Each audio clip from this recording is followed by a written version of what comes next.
Kaunti ya Kilifi ni imwe ya kaunti iria ikoretwo ikimurikwo kumana na ikuu cia atumia na ciana iria ikoretwo ikiongerereka o gwakĩa gwatuka.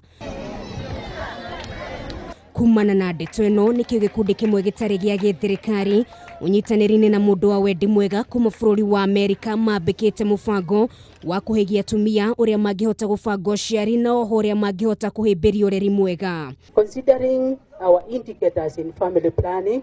which are not very good, having total fertility rate of 5.1, CPR of 32.8, and met need, which is very high, 34%, and 59% for the adolescents,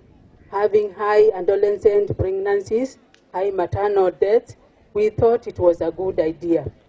Kuringana na uthuthuria, atumia atatu gatagati ga atumia 10 thĩinĩ wa kaunti ĩyo makoretwo makĩhũthĩra njĩra cia kĩrĩu cia gũbanga ũciari, gũkũ gĩcunjĩ kĩa 22 harĩ igana kĩa airĩtu ũkũrũ wa gatagati ka mĩaka 15 na mĩaka 19 magĩkorwo makĩingĩrana na ciĩko cia kuona na kĩmwĩrĩ. Kilifi was a good location for us to be able to implement this pilot, to gather evidence,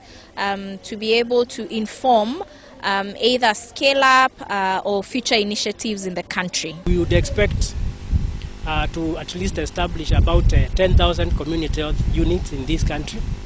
and we expect counties to assist us in terms of